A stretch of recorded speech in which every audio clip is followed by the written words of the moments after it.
Yes. Yep, right on the button. I want to call the June 16th, 2022 meeting of the Farragut Municipal Planning Commission to order, please. First of all, I want to say that if you're here to speak on a particular issue tonight, please get a card from, are they at the door, Mark, or have you got them at the door? Get a card and fill it out and return it to Mr. Shipley so he can call on you when the item comes up.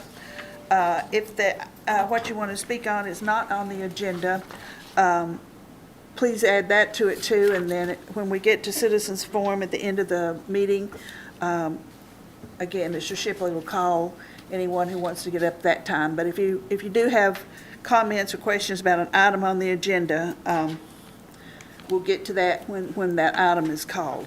Also, on the table back there is information about the protocol for a meeting, and we ask that you read over that and please follow that when asking your questions or making a comment. We'll move on to start the meeting with the approval of the agenda. Do we have any changes, Mark? Agenda item number 4 is being requested for removal from the agenda. Move to approve the amended agenda. And I'll second. All those in favor? Aye. Opposed? Item number 2, approval of the minutes of the May 19th, 2022 meeting. Changes or comments on this? Move for approval. Second. All those in favor? Aye. Item number 3, appointment of a youth representative. This is our annual review of the candidates that have selected or applied to be on the Planning Commission. We had 8 applicants this year. 2 of those were seniors, and we've typically given deference to seniors because they wouldn't have any other opportunities for appointment in the future. Those 2 seniors are Haley Sims and Olivia Squires. Haley attends Farragut High School and Olivia attends the Christian Academy of Knoxville. Our youth representative for the past year has been Hank Standard, and he's here. He's been an outstanding member. He's been to, I think, all but maybe one meeting, and he's participated.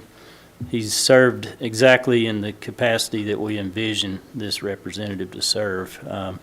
He's been engaged, and hopefully he's enjoyed it. We've enjoyed having him, and we're gonna miss him. It looks like he's heading on to a better place, to Emory University. So we congratulate him on that and wish him the best. And I think he was gonna maybe say something if you want. Is that okay?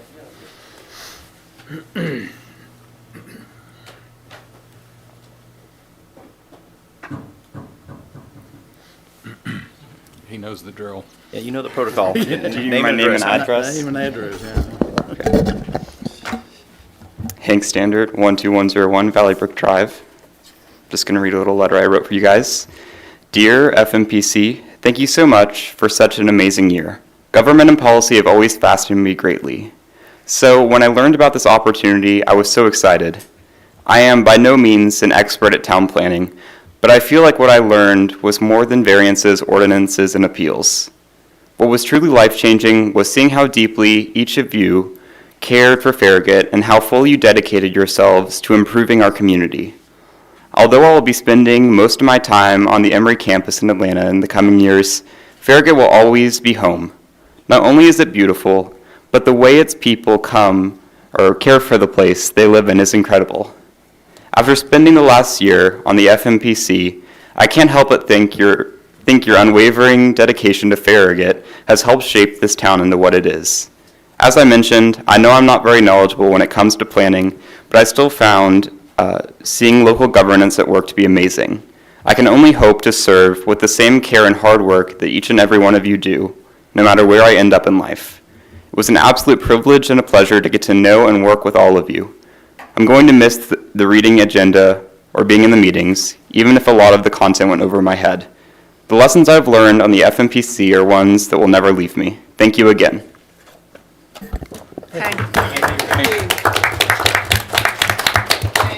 Thank you for serving. What do you plan to major in?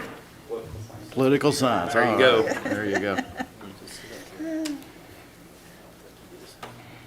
This is when you end up, where you end up when you major in political science. That's me.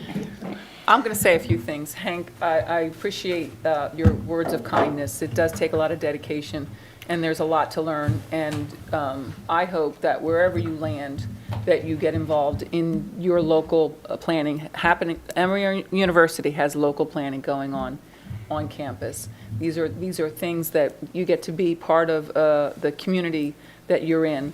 So take what you've learned and apply it when you move forward. When you land, wherever you land, the first job you get involved with the local government. Understand what's going on in your community. What happens here at the local level is what really impacts your life.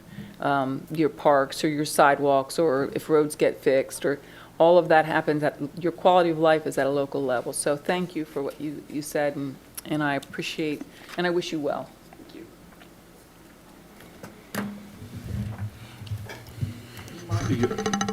You open for comments on the, Yeah, on the Appointment? applicants, yes, sir. well, I would personally like to see Haley Sims fill that role. There's a number of reasons. Not only is she, Farragut High School and senior, but it goes beyond that. I think the real key for me was seeing her aspirations. She wrote quite a write-up and paragraph, and number one thing in her aspirations was urban planning.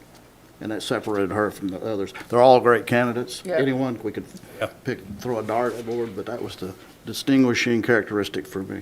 I second that. Yeah, I agree with that.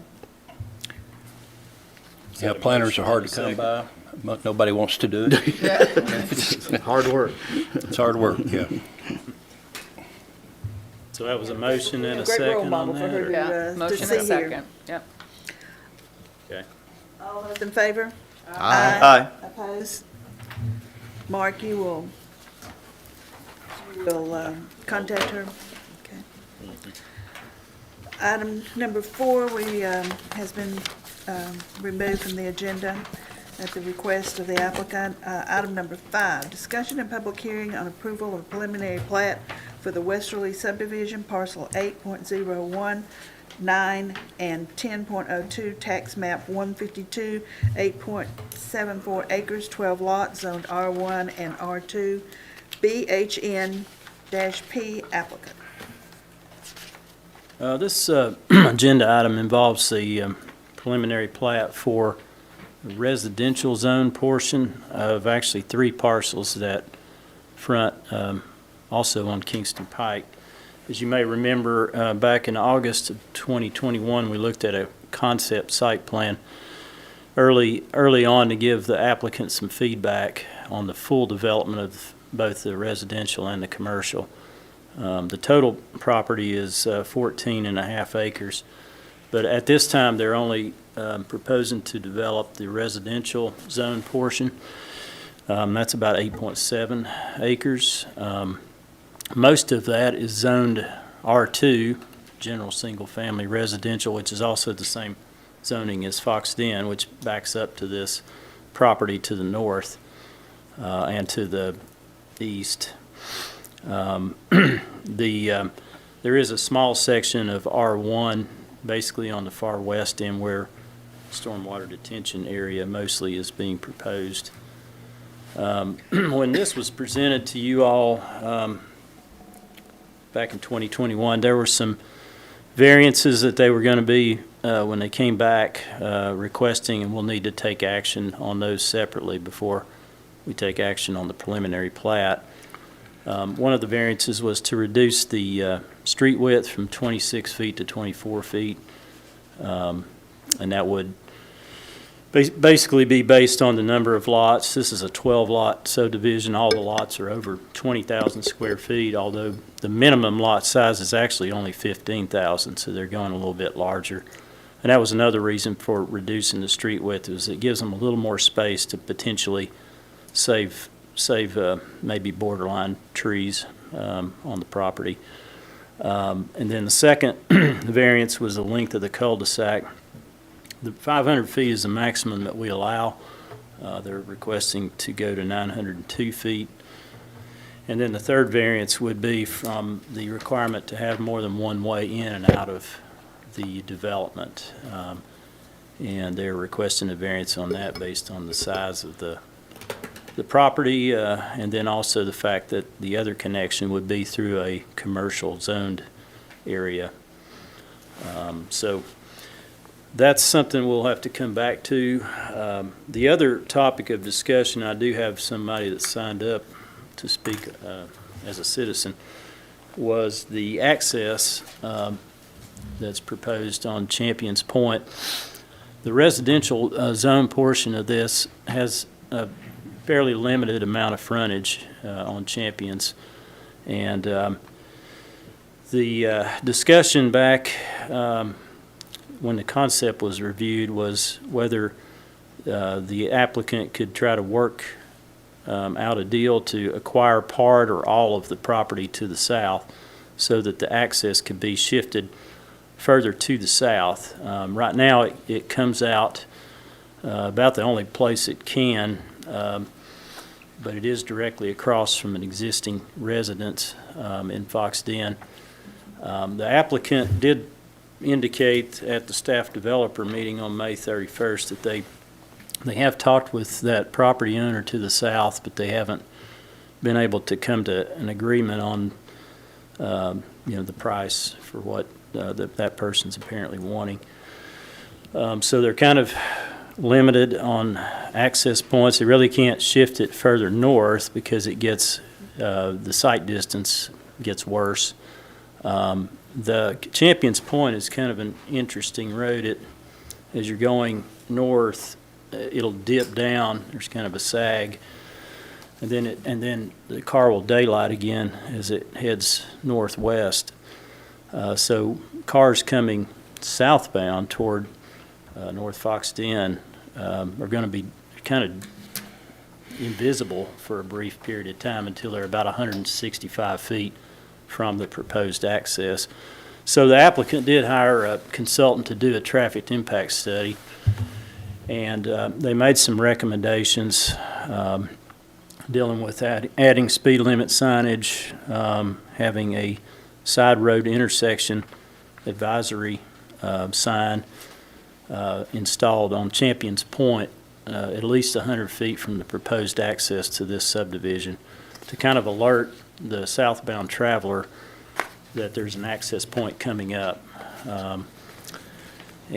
So that's kind of a summary of that item. We can talk about that if you want now, or if you want to deal with the variances first, or have any other general questions dealing with this part of the development. I can try to answer those. I think we need to do the variances. Yeah. Do we want to hear from the public first? It's up to you. Do you want to hear from the resident? Okay. So we did have one person sign up to speak on this, Stacy Walters. Yes, sorry, my handwriting is probably difficult to read.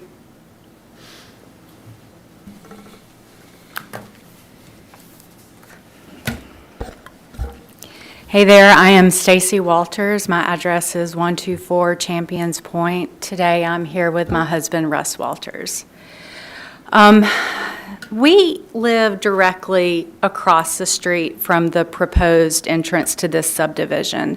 If you look up at that map and you see where the subdivision comes onto Champions Point, we are directly across the street from that. We have serious concerns in that the proposed entrance to this subdivision poses a significant safety concern.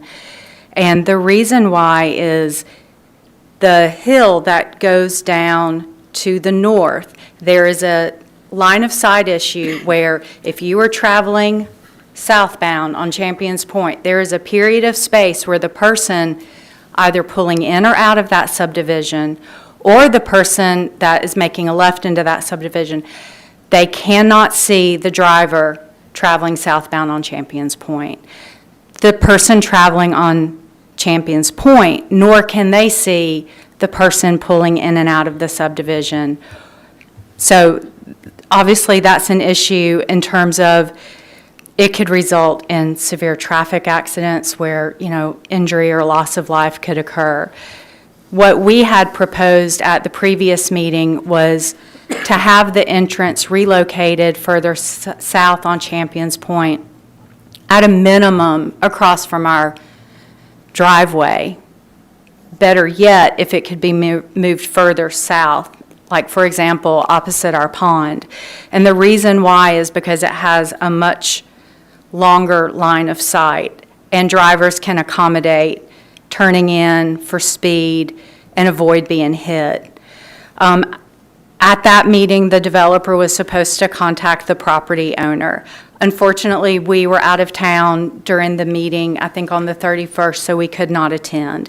I'm not sure when the developer last contacted the property owner, but when I spoke, or when my family last spoke with the property owner, we were told that they had not been contacted, and at least the first time, if there has been initial contact, that the property owner was contacted about, selling the property, that the offer was so well below market value that it felt almost like I'm checking the box with the property owner to see if they'll sell. Okay, they won't sell. So we tried, but they won't sell. So it didn't really feel like it was any attempt towards a valid transaction.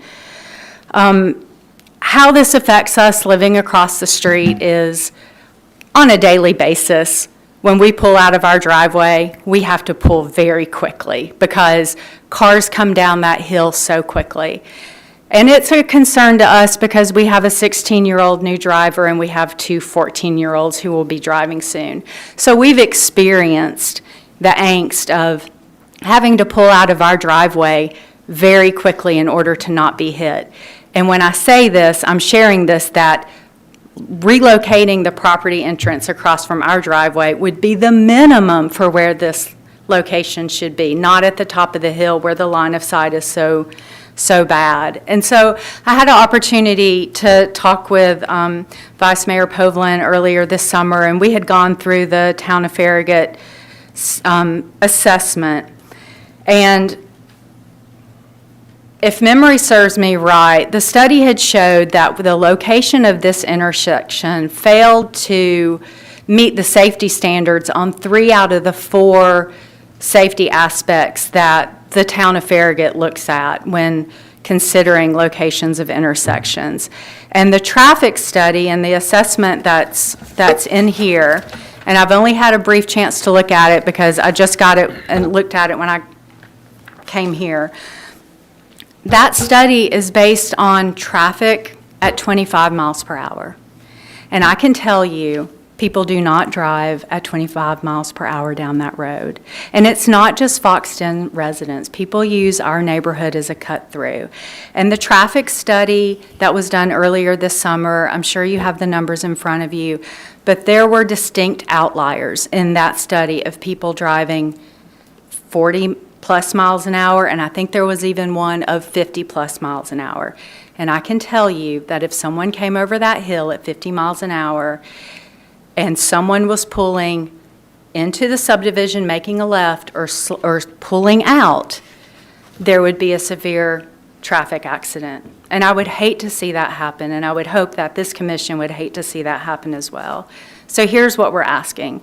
We're asking that that entrance be relocated further south, either through a property easement or reconfigure that subdivision so that the cul-de-sac is at the north part of the development and the entrance comes out at Virtue Road. But I just ask each of you to think about if... Old Stage? You mean Old Stage? Thank you. Sorry. Yes, where that red light is. I would just ask each of you to think about if you were going to live in that subdivision, or maybe you have grown children and they have families with children living in that subdivision. Would you feel comfortable with your family living in that subdivision and pulling out into a road that's not safe? So that's what I would like to ask this commission to consider. Thank you. Thank you.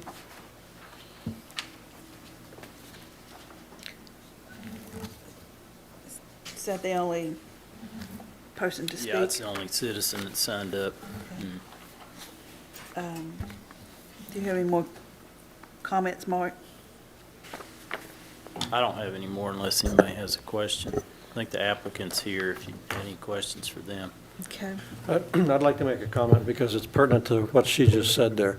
I went out and looked at that personally myself, and the road, as she explained, dips down before you get to the entrance, and it, to me, really is a hazard. In the study that was in the information I received for this meeting, one of the comments is that and I'm quoting here, closer to the observed 85th percentile speed of 30 miles an hour, the speed limit is 25. So the 85th percentile, 30 miles an hour, the safe stopping distance would be 200 feet to the south of that entrance. And the visibility later on in that paragraph is 167 feet. So it really is a conflict of the facts, never mind the outliers of 40 miles an hour and 50 miles an hour. So I really do think it's a hazard. So the resident is asking for a move of that entrance, but I'm also willing to consider other options for warnings for people pulling out. I don't know if we have systems available that we can put in the road that senses people pulling up to the stop sign of that subdivision, or some way to turn on a flashing light as they approach, if there is no other alternative. But I just wanted to throw that out. Chapel has the. Yeah, right there at St. Red John's Mill Court. has one, I want too. to throw it out before we go to the next, I think the developer's here, so we probably need to hear his, but I wanted to throw that option out as well. Thank you. Mark, and I know I'm just throwing this out because there's just a corner of the property that would need to be obtained to just even meet across from their driveway, which would be a lot safer, at least, if it was across the street from their driveway, as Ms. Walters says, at a minimum, because that's kind of how we try to do it anyway, is a line so that they see what's coming. And this is an incredibly difficult area anyway. So if they're coming out of their driveway and there's people coming out of that, they can at least acknowledge each other and have a little bit more forewarning. Is there a way for us as a town to work with the property owner to obtain that corner, if we have to, Well, that's, for public, reasons of public safety? yeah, I mean, that wouldn't be a decision I could answer for you, because that's more of a, I'd be opposed to eminent domain for a private development. Yeah. I'm putting that out there. the only thing I could see is, and it wouldn't give them a whole lot of room, because they don't have a lot of frontage on Champions, but if they flip the road to the very southern limit of it and the walking trail, bring it somewhere in a different location, that would free them up a little bit of space. And I wouldn't put the mail kiosk there either. What do we The let mail the- kiosk might be better on the other side of the road as they're pulling What do we let in. the developer, he might have information that we haven't heard yet about his. Yeah, don't know that that's, Rodney Phillips, by the way, Shod Companies, 1540 Lawrence Glen Lane. Don't know that I necessarily have information that you guys haven't heard yet, but I just wanted to say, as a developer, we're more than happy, obviously, to follow the guidelines that was set forth in the traffic study, and if the commission would want us to look at additional, I don't think anybody necessarily wants a speed bump on that road. Those cut both ways, so to speak. But there may be some devices out there that signal devices, loop devices that would actuate a light traffic entering that I think we could possibly entertain. As far as the location, I can speak to, because I was the one involved in negotiations for the property to the south of there. And her name's of public record, but there's no need to call the landowner's name. Very nice lady, very sweet lady. She and I spoke a number of times last fall. She has approximately 4 acres there, and we initially approached her to purchase all 4 of those acres, including the part that was commercial. This zone very similar to ours along Kingston Pike, and just to give you an idea, and of course property values are increasing every day, but we purchased this property, the subject property here in 2019 for about $190,000 an acre. We got a great deal on it. There's no doubt about that. I was willing to go probably up to about $300,000 an acre for the 4 acres that was there. And I also asked if we could just buy a corner, but that was a non-starter. She wanted to either sell it all at once or none at all. And the quote that I got of what it would take was somewhere in the neighborhood of about $750,000 an acre. So somewhere around $2.9 million for that 4 acres, which is, it's probably never going to get sold if that's the case. So we honestly did make a real good faith effort to contact, and she's a very nice lady, and I enjoyed my conversations with her. We even went to the point we had our engineer, Mr. Harbin, who's here tonight, lay out what that would look like, and as far as it would straighten the road out. But the fact of the matter is that without encroaching upon the commercial development into that, that's our only road connection to that piece of property. And I feel like the traffic studies we've had done, and I'm not a traffic engineer. I simply have to rely on hiring the professionals that look and do that every day. So I feel like we've done our due diligence part and done what we've been asked to do as far as having somebody take a look at that and make suggestions as to how they can make that safer. And quite frankly, you guys know as well as I do, people are going to drive faster, whether it's on Kingston Pike or I-40 or whatever. It's unless you have a police officer sitting out there, it's really difficult to control speed sometimes with folks. So unless y'all got any additional questions, that's really all I want to say. Rodney, I know we talked about this last year, and but remind me why you guys are so opposed to having your connectivity to Old Stage Road, and you've got a lot of Kingston Pike frontage. I mean, you can make the entrance to subdivision through your commercial development. We feel like it does a couple, even if we cul-de-sac, we feel like that a higher end development, and this quite frankly will be a higher end development. Mark had mentioned that our minimum lot sizes in there are 20,000 square feet, and I think actually they're up to there's 22, I think, or I don't remember seeing anything less than 22,000 square feet on there. And we feel like doing that, not only, there's some grade issues, okay, because this thing sits upon a ridge line for one, but I honestly do feel like doing that does not give the subdivision the justice that it deserves as far as making it a really nice, quiet place to get in and out of. As Mark mentioned as well, we are well under zoning, and that's the thing that I'm proud of the most about this thing, Mr. Myers, is that we were able to take the property as it is zoned and come up with what we think is a pretty great plan. Not asking for zoning changes, not trying to get higher density. 12 lots is pretty minor, pretty small to serve on that road. It's not a lot of activity coming in and out of 12 lots. So, and I live in a small subdivision personally. There's 26 houses in mine. It's still, so this is going to be even less, I'm assuming.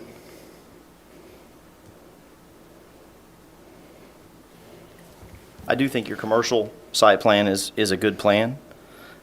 Your topography really isn't that bad. I mean, you might have a 6% grade coming from Kingston Pike back into your subdivision. So I don't think necessarily topography is a hardship for not having an entrance there.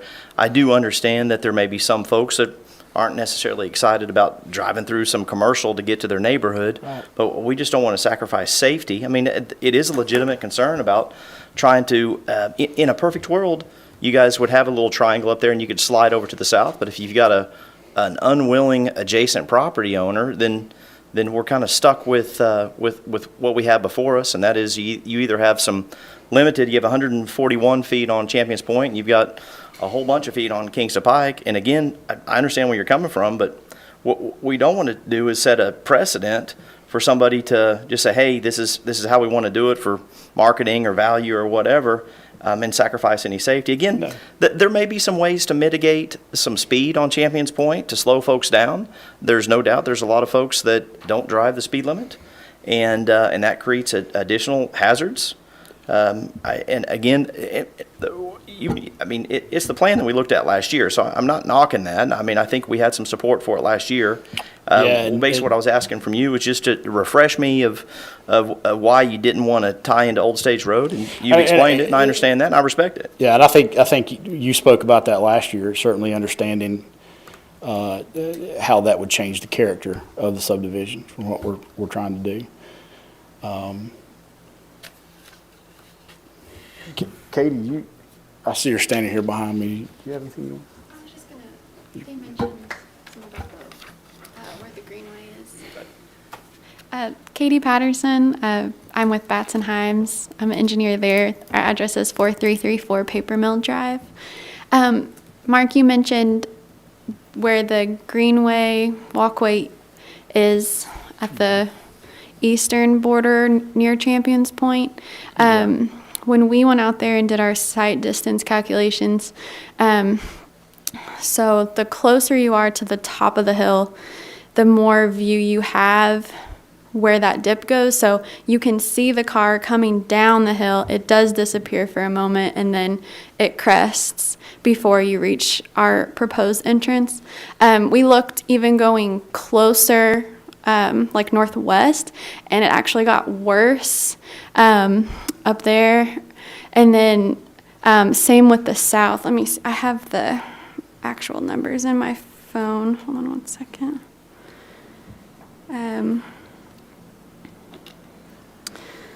So if we moved the proposed center line 20 feet to the left towards the crest.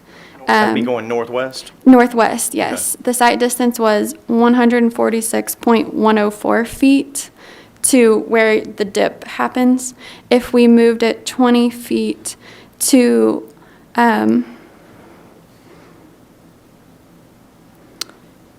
if we moved it 20 feet over to the right, it was going to be, let's see, it was going to be 167.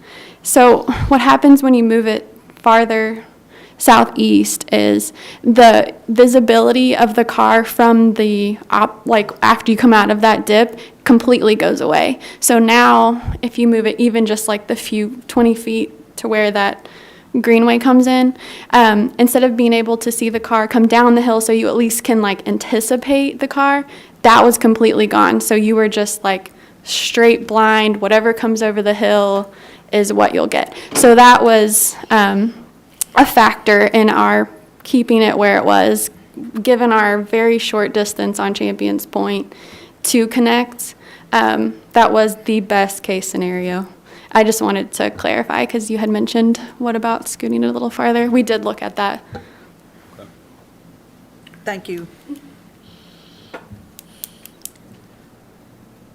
Are speed bumps out of the question? I mean, I kind of agree with the developer that this is a good use of that land. I mean, there's nice, looks like nice sized lots. And it seems like there ought to be a way we could slow traffic down along that road and preserve his development and also take care of the safety concerns.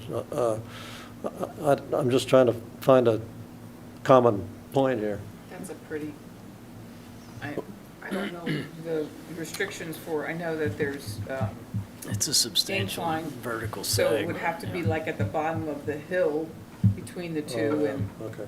And I also think we'd have to have a lot of foxed-in homeowner support based upon precedent in the past about installing speed bumps. They would have So to it's not, address it's not a rubber stamp process. We can say, oh, yeah, you're good, put speed bumps in. I mean, I think we've got to have buy-in from the homeowners, at least in that immediate area, apply for it. based upon what we've done in the past in other neighborhoods. Again, I think speed's an issue. There's no doubt about it. If everybody would go slower, you know, if somebody pulls out and they're not seeing an oncoming vehicle, if they're going 25, you know, everybody can probably stop and there's not going to be a collision. But if they're going 30 or 40 miles an hour, that's a problem. Well, what about a Grigsby Chapel type alert system, but for the people coming out of this, so that if there's someone on there and they pass a certain time, you see, and of course, this is an issue too, because then you have flashing lights when you don't want flashing lights in your neighborhood. So, Well, it's not densely populated there, so the, So you're thinking, if they were turned toward the new subdivision, the other thing that they could do, and this would be a pole in the right of way, that in some places in Foxton and other subdivisions, you have mirrors. And they're a, what is it, convex or concave, which, It'd be convex. yeah. And, would that show? I'm not sure. I do kind of, I'm starting to drink a little bit of the Kool-Aid that has to do with, like, the red light that's at Turkey Creek Road and Red Mill. So if there's a car at that intersection pulling out a Red Mill, there's a flashing light. Obviously, there's a sensor in the pavement that says, hey, there's somebody getting ready to pull out. That doesn't necessarily help somebody making a left turn into this neighborhood. And again, I don't want to overanalyze this. Yeah. I'm not a traffic engineer by any stretch of the imagination, but what I don't want to do is create something that we end up regretting in the future, where we have people coming back to us say, well, why did you guys approve this if it doesn't meet these standards? And so if there are some ways to mitigate some of the hazards, then I can support the plan. I also think that there are subdivisions up Kingston Pike all the way up to the Sequoia Hills area almost, definitely up into Bearden, where there are nice subdivisions, nice houses, and there's commercial on the street, on the main street, Kingston Pike. The one right off the top of my head is where the subdivision behind the Chop House.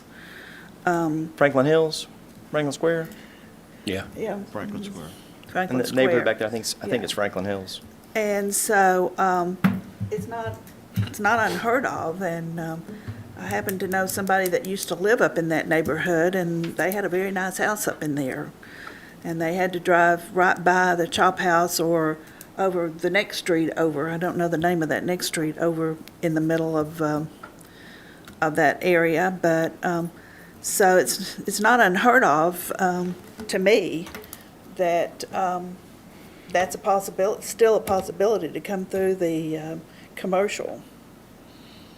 One thing that concerns me with the single entrance is, we've not been told, but when you've got a small subdivision like that, I think what you're starting to see now is boulevard entrances. When you only have one entrance, there's a way in and a way out with a one-entrance subdivision. I think that's some of the subdivisions, older subdivisions we have now that just have one entrance, wish that theirs was a boulevard entrance. Because if you have one side blocked, then you've got an issue getting an ambulance or fire truck in there. So if it's one entrance, then you do. If you've got two, an in and an out, then at least there's a way to get in and out. So that was one of my concerns, besides the safety issue that Noah's talking about. Anybody else have any questions or comments? Well, unless we address the safety issue, whether it be some engineered mitigation to, I'll say improve it, not solve it, but improve it. I think there's some things to be looked at there, because I know, I live in Concord Hills, and we've had to put up we've had to deal with rear end type collisions coming around by the cemeteries. Yeah, you've got a flashing light. And there's other places to do that, but have we really fully explored what could be done with even trying to slow down the traffic as well on that road? Well, maybe there's I've gone down and looked at it, and it's not a good spot. And there are other options that could be had, but, I'm not moved by I'll say the aesthetics of the subdivision or the economics of the subdivision. Safety's at the top of my list. It's always been in my business practice, and as well as what I've tried to address in my years on the planning commission. So I'd like for us to look at that a lot more about what we can do about the safety of that situation first. I don't think it's been fully explored. I would like to just add to Commissioner Meyer's point about Turkey Creek and Red Mill, because that benefits people. It gives the people a warning that are going westbound on Turkey Creek, but the people that are turning left off of Red Mill onto Turkey Creek or the people turning left from Turkey Creek into Red Mill, there's no benefit. And it's like, you better mash it, Minnie, because you don't know it's coming around that curve. So, I mean, I don't know if I would, think that that would be one of the solutions, unless it could be engineered where it would, be a warning for all. All directions. Yeah, right. I mean, it's something I do want to put in perspective. I mean, we are just dealing with 12 lots. I mean, based upon a average household daily traffic count of 10 per household, you're dealing with 120 trips a day. So it's not like we're dealing with a massive subdivision that's going to generate a lot of traffic. I've been on Champions Point, and there is some traffic, but it's not heavily traveled. I'm just trying to put it in perspective. Again, we're talking about, and I brought up Turkey Creek and Red Mill as an example, but I would be absolutely dumbfounded if the traffic counts were anywhere near the traffic counts that happen out of Turkey Creek and Red Mill, mostly because the backside of Kingsgate and also just all the development on Turkey Creek. Again, we're dealing with 12 lots. What I struggle with is if we were dealing with a parcel of record and that was their only road frontage, we're kind of pigeonholed into saying, all right, based upon your zoning, you're eligible to do this, and it just kind of is what it is. But we're dealing with a parcel, or, again, these parcels have been combined over the years, but still, there is a lot of Kingston Pike frontage. I mean, I don't necessarily think that having an entrance to the neighborhood off of Kingston Pike is a bad thing. I think if your commercial development was quality and well landscaped, and it was, nicer things, instead of, I'm not going to pick on necessarily anything that's junky. I think it's actually a desirable thing to be able to have, to do that. Like I said, Franklin Square does do it, and they've done a great job at it. And there's a lot more homes that are serviced by those two access roads next to Franklin Square, both on the east and west side, than these 12 homes. Again, I'm not saying, generally speaking, I'm not opposed to the plan. I'm concerned about the safety. I mean, I've been out there, I've looked at the dip and the line of sight, and it requires serious consideration, thinking about that and establishing something that may or may not be a problem in the future. A good example of commercial in the front and residential back in there would be the Cove at Turkey Creek. Right. That's probably one of the best examples. It's a high-end subdivision. And, a lot more traffic and a lot more houses, I think, and seems to work quite well, because it's a. Well, that subdivisions, it's done real well, and the values have done well in there. I don't think I think they've got $1 million houses in there, so I don't think it's inhibited their marketability. And there is another option for the entrance. Doesn't have to be on Champions Point, like Noah said. So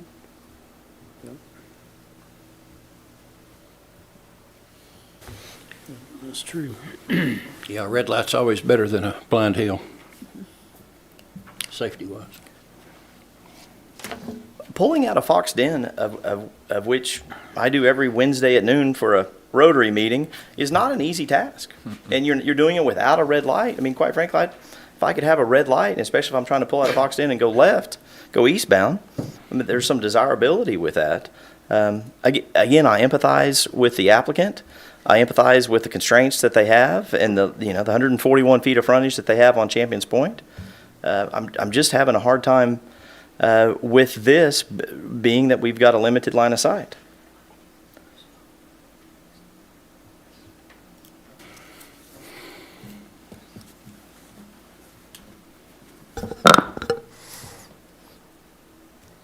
Hey, I'm David Harbin. I am also the engineer with Batson and Himes. I guess hearing the discussion right now, we've got a few other things we can take a look at. For one thing, we can look at raising our road. It's coming down right now, but we can gain several inches, maybe even a foot, if I bring the slope coming up from the intersection. That gets your eye height higher as you're looking down through there. We'll also take a look at the low spot there. Maybe another 3 or 4 inches of asphalt on the bottom of it to bring that low spot up. So let us look at our options there to see. We're only talking 30 feet is what we're looking at here. So the standard, in traffic engineering, there's just crazy people out there. You can't design to the crazy person. That's just not going to happen, because no matter what you do, somebody's going to drive 70 miles an hour down through there. You can't design to it. It's not going to happen. So the industry standard is designed to the 85th percentile. If you can catch 85% of the traffic, you have provided good design at that point. So, and that's what we're trying to meet right here. So I guess if we could ask for a 30-day postponement, let us look at that intersection, see if I can get my road coming in a little bit higher and maybe pave a little bit down there at that low spot to get it up a little bit higher, and that way the line of sight might be able to pave. You might for open that. the can, I mean, I don't know if there's, curb irons down there or storm drains. I mean, you just be careful. Absolutely. We would have to raise the all that. Pandora's box that you open up. Absolutely. Obviously, I can see that you guys would significantly prefer to have it on Champions Point than to have it on Kingston Pike, and we applaud you for looking at some options here. I hope you understand of kind of where we are. This is not just because, we're trying to protect one or two homeowners in Fox Den. This is when there's accidents and somebody says, well, you guys approved something that is not a generally accepted engineering design, and you guys allowed it. Sure. There is some liability protection that we as planning commissioners have, but at the end of the day, ethically, we got to sleep at night. Sure. And if somebody gets killed, I mean, I'm not saying that's going to happen, and it's probably a far fetch, but like I said, you can't plan for everybody. There's going to be some teenager that wants to go 60 through there, and it just kind of is what it is. Now, the best design in the world is not going to prohibit that accident. But if you guys could look at that about how to try to increase the safety metrics, then there's probably a better engineering word than that. We would appreciate that. Okay. Thanks. Thank you, David. I think concurrent with that, the town ought to be kind of looking at what's the speed on Champions itself and what can be done. There's no motion. Well, It's still an action item, so we probably do need a motion to postpone for 30 days, and I'll make that motion. I'll second that motion. All those in favor? Aye. Opposed? Thank you. Okay. Item number 6, discussion and public hearing on approval for a site plan associated with a remodel and expansion of Casey's Convenience Store, 701 North Campbell Station Road, .92 acres, Zone C-2, CESO applicant. Okay, as you all know, I'm sure by now, Pilot sold both of their town locations to Casey's. And Casey's is wanting to make some updates to both of those locations. At each location, they would be renovating the interior. They'll be demolishing the existing car washes at those locations, constructing some additional parking and reconfiguring some handicap parking and adding some landscaping. This first location at North Campbell Station, a little bit hard to see here, but the proposed addition is on the south side of the building. It's about a 660 square foot addition, and you can see that the car wash is gone. They're basically adding a little bit more parking toward the south end of the property, reconfiguring the handicap spaces, and adding some shrubbery along the front. And basically, as far as their building design, this is kind of their landscaping. You can see some new trees there just south of the addition. The existing building, of course, predates our architectural design requirements, and they are really just proposing to match the existing building with the addition, which we've been open to that with similar projects like Big Kahuna Wings and some other smaller Which looks excellent. additions. Yeah, and it makes sense. So that's what they're requesting at this location. And you can see the addition on the top image. It's the leftmost portion of the building there. The applicant has brought some color board for y'all to look at, and that's kind of what the colors would look like. Y'all probably seen some of the other Casey's in the larger area, but that's basically what they're proposing at this location. There were a few relatively minor subject twos. Some of them dealt with landscaping. And just a couple of clarifications, but nothing very substantial, at least from the staff's perspective. One question, I guess, just in general that we had, and I think we talked about this at the staff developer meeting, was, I'm not sure why that's not. Let's see if it's, for some reason it's not forwarding. Was whether they needed additional parking on the site or not. If they've got enough with what they have, they could just make more landscaped area, and that would actually be a preference from staff's perspective at least. But there's a couple of different ratios that you can use for gas stations, and so they're kind of in between on those ratios, but that's something to look at as far as this particular item and the other location as well. So the applicant's here if y'all have any questions, and I'm not sure why this is. I've got one for you, Mark. Okay. The bicycle parking detail does not match the layout sheet dimensions for this facility. Yeah. What's the concern there? I think the dimensions were just larger on the detail than what they scale out to be on the layout. Oh, okay. It's not any major issue, but it's just that was the problem. That's all I had.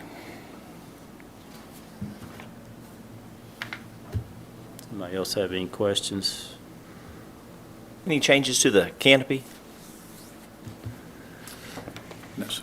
No, it's leaving the canopy pretty much. Yes, sir. All right. Wow, that's, My name's Mike Donahoe. I'm with CESO. We're the engineers, and I'm the representative for Casey's. They're gonna fix the parking lot, Yes, get sir. rid of the whoop-de-woos. What's your address? 216 Centerview Drive, Brentwood, Tennessee. we'll have to close this out and see if I can get it to work. For some reason it's not.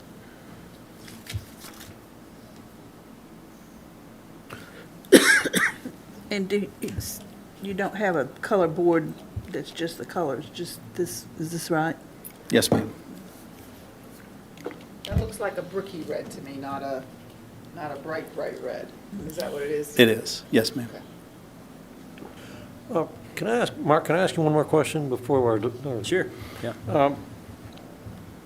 On the location over by Watt Road there, there's an item about lighting, and on the Campbell station, there's not. They didn't have a lighting plan sheet in the Campbell Station one, and that was what was confusing. There was, Should there have been? well, that's a question for them. If their site lighting's not changing, they're not necessarily required to Right, yeah. submit a new plan. That was the confusion, because there was a lighting plan sheet in the Kingston Pike location, and we weren't sure if there was supposed to be one in this one, or if that one was not All right. supposed to be there, so that's, Maybe our applicant addressed Yeah. that when he speaks. Yes, sir. If we're not removing a pole or adding a pole because of parking changes, then we typically do not provide a lighting plan. Okay. And in this case, we didn't move one or change. Thank you. Mark, do we feel like their site lighting right now is compliant? I mean, this is a change, it's a change of footprint. I mean, if there's a need to bring anything into compliance as far as glare, is this a time to do it, or do we feel like it's pretty much in compliance? I mean, I've driven by it, I've driven by it at night. Yeah, it should and I've be- never noticed anything that looked like it created a lot of glare. yeah, it should be in compliance. The main thing is just making sure that the light source is recessed in the canopy, like on the gas canopy. Same way with the pole fixtures. make Basically, sure- you just want to avoid anything with the bubble on it. If Right. you got But the bubbles, light that's a source bad to be thing. visible, yeah. If it's that, then even if you changed it to LED, the only thing with LED, we would need to see what the Kelvin temperature would be. We have to make sure that that's no more than 4,000. Okay. We can take a look at that, make sure those are recessed fixtures, and Yeah, I don't anticipate a change unless they're not recessed fixtures and we have to change them, okay. as far as the type of light. I bet those have already been changed out. I bet Pilot changed them out to LED some years ago. They're pretty. But again, if those lenses are bubbled lenses, that might be a problem. You might need to change over to like a flush lens. Shoebox, yeah. Do we need to add that to our subject twos, Mark? If that's, yeah, we can do that. Let's just verify that Verify. lighting's in good shape.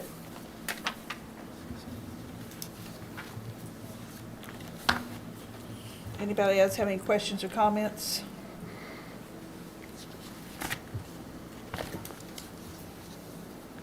So the staff does recommend approval of those now 7 subject twos, adding the verification of the existing lights for compliance with the town's outdoor site lighting requirements. And you are okay with these other subject twos? You, Yes, ma'am. Move to approve? Second. all those in favor? Aye. Opposed? Item number 7, discussion and public hearing on approval of the site plan associated with remodel and expansion of the Casey's Convenience Store. 13061 Kingston Pike, 1.27 acres, Zone C-1, CESO applicant. And this one is same scope of work, except at this location, the addition is quite substantially bigger than the one at Campbell Station. That's existing location there. You can see the car wash, and that's going to be demolished. Then the addition in this case will be on the east side of the building. And this one's about 1,350 square feet, so it's quite a bit bigger addition.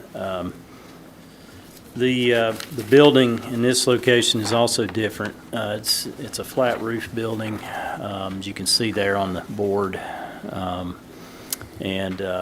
So there was a couple of maybe additional comments that the staff had in looking at this location, maybe some considerations as to whether the commission, again, the applicant's trying to match the colors, which is understandable, and the materials with the existing building. A question came to mind from just looking at this from our design standards as to whether, it's kind of a long, flat roof with this addition. So if there was an opportunity for some vertical articulation or to maybe address the east side of the building, which would be the addition, it actually needs some additional landscaping, about 270 square feet for the addition. That would need to be between the addition and the parking lot, because the parking lot actually surrounds the addition in 3 sides. So that's a couple of things at this location that were additional considerations to look at. The access, like loading and deliveries would be in the back on the north side of the building, and they could still get through the back side of the addition with just a landing and some doors, but maybe on that east side of the addition have some additional landscaping along there. And that would also potentially be an element of breaking up the blank wall look, to give it some greenery. And that's one of the options that's in our design standards that someone could apply to address that. Mark, I would think that the canopy over the pumps as you approach kind of breaks up that as well. It's not like you're looking at the bare building when you pull in, because you got the canopy there, plus the tree they're going to put in. To me, that would not be an issue. Okay. Does anybody else have any? Mark, on the Campbell Station store, I was able to locate the impervious surface calculations, and they didn't change from one to this the one next. On changes this one, I quite a bit. cannot find in my package. I cannot find impervious surface calculations. That was something I talked with the applicant, because it wasn't on this plan. But I just did some calculations based on information that was available, and the coverage is increasing on this location by about 1,400 square feet. So, I mean, it's a little bit different. It's still under 70%, which is the maximum, and that's what the detention basin was designed for. So I've talked with the town engineer about that as to whether he's comfortable with the detention basin as designed, and he was fine with that.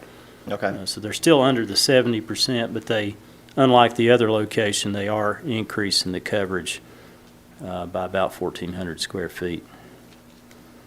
Where's it come, is the little loading area, is that there now, or is that something that's new, the loading area on the north side of the building?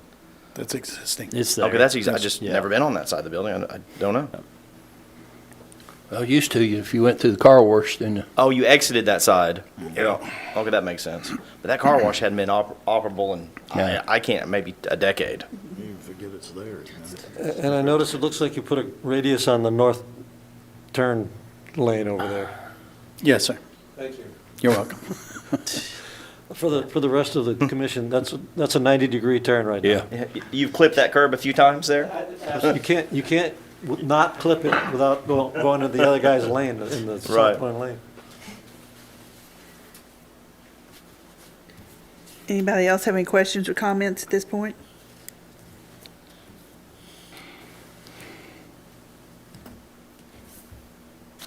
We're making a motion to approve with this You all, subject is? are you all okay with the building and with the suggestion of landscaping on the east side? Is that, okay.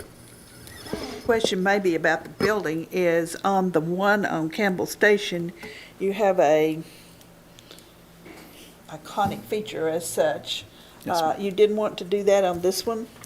It's not existing on this building, and the part we're adding to is not centered over the doors or part of that feature of the building. So, That bell roof's existing over on the Campbell Station store. And so I mean, I kind of understand it'd be hard to, if you just stuck it on this building, it wouldn't look appropriate. And I wish there was a little more way to bring some of the, kind of our masonry into compliance. But again, it's a major rework to do that on this particular building.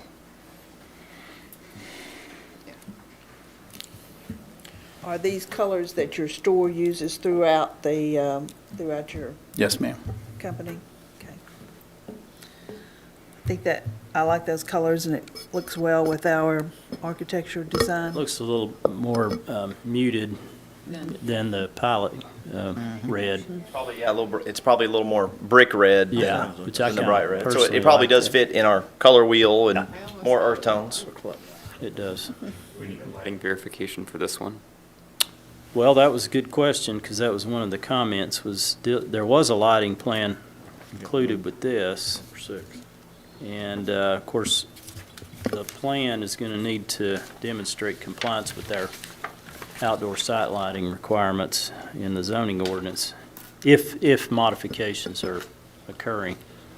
So again, that was something that it was unclear to the staff, because there was the lighting plan with this location, but not with the Campbell Station. So, but the plan that was included with this submittal did not include the information that we would need if it were a compliant lighting plan, because it needs to address the standards and, you know, whether they're complying with those. So we asked that. and We then asked that this- number Yeah, six, it's though. comment I mean, number that includes 6. your- Please provide a lighting plan to Requirement. satisfy the Yeah. requirements. Yeah. So, if I can ask a question, the photometric plan, the point-to-point photometric, did that not show compliance, or? Well, it's just one thing that we look at. We also look at the Kelvin temperature, the type of fixtures, if you're modifying those. You know, we're looking at glare and foot candle measurements at property lines, both. Okay, And brightness is we now have Kelvin temperature maximums to kind of control some of that LED brightness. okay. So just stuff like that. So basically, the photometrics are just one component of One the plan. component, yeah. The photometrics are critical, and really more critical. It's really more of a applicant-driven thing than it is something that we require. So, and again, you probably want it for the safety and security of your customers anyway. Right. And forgive me, I left my glasses in the car, but typically that information as far as the temperature of the light and the brightness is called out in our tables, and maybe it just didn't get added to the plan, but we can include that. Or it might be in a detail sheet showing like the detail of, if you're proposing some new fixture heads, usually it'll be in maybe in that detail sheet. And it would have to be a signed and sealed sheet too with the electrical engineer. Okay, we can get that. Mark, where can he find all that information online? I mean, I can send you that. It's a pretty new ordinance that we updated a few months What are we, ago. 4,000 K? Is that what? Yeah, so 4,000 K is our number, just, Okay. That's pretty standard, really. Yeah. In commercial. Yeah, 4,000. And you're at 0 at the property line? No, it would be, actually it'd be 3.0 on the Kingston Pike and Watt Road. so you can bleed over Side. into the right of ways. The other two elevations would be 0.5, I think, if they're, Well, they're, remember, they're, there's- they're all commercial. It's all commercial in there. they'd be 3 on, all the way around. Okay. Yeah, so you can have a little bleed over. We can take care of that. So, do you want Mark to send you the information? Yeah, we can find it. Okay. We're good. We appreciate it, and welcome to our community. And Yes. Yeah. you got any new stores planned? I mean, Not that Not I yet? know of. Okay. Not that I'm allowed to. I'm putting you on the spot. So you guys are doing a great job. I've been into this Watt Road store, and it's nice. Thank you very much. I'm going to move to approve. I'll second. All those in favor? Aye. Opposed? Thank you for coming. Thank you very much. Item number 8 is approval of utilities. We don't have any on the agenda. A citizens forum. Do we have any Do citizens? not. We're, I have a follow-up comment. Can I put in a comment before we close for the evening? yes, uh-huh. We postponed the development that we talked about earlier. But we didn't get to some of the other comments. And I hope we don't have him come back and then find out we've got other problems. And the one that I want to ask about from you, Mark, is the potential sinkholes. Has that been resolved yet? Well, I I don't want him mean, to come back with a solution to the driveway and find out that he's got sinkholes that he can't do the development. they say they've had them, yeah, we just need it in writing, but they say that they're not sinkholes. They're too little. One of them's an old cistern at an old home site Okay. that shows up as a depression. Go back long enough, there was an old lumber yard on that site. Yeah. Many. Like I said, I don't want to come back and have the driveway solved. It's part of the same development. That was one of the comments Because of in something the else. remaining staff comments on the plat. Get that far. I thought maybe we should have talked about that before we postponed it. Because the front rock, That's all I have. The rock wall's still there. I hate to lose those big oak trees though, because when I pull up to the stoplight, it gives me a little shade, especially this time of year. And it's nice to have some shade at the It is, that's stoplights, a- but Yeah, those are that's- gigantic oak trees. Yes, they are, yeah.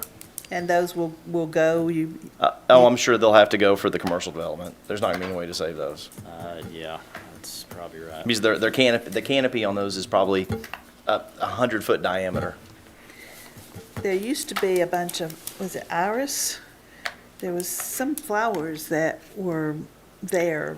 I remember a bunch of daffodils coming up by the rock wall. Daffodils, Daffodils, right, yeah. right. From woman the that lived house.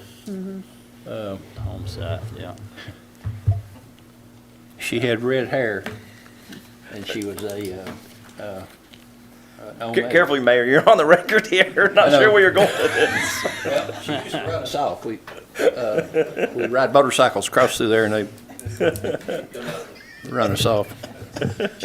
I've noticed in the last few years that I don't think the daffodils are there anymore, but I always enjoyed seeing those and thought spring is here when I would see that. So the June 16th, 2020 Planning Commission meeting is adjourned. No, is that property where that Watt Road, Kingston, that's commercial?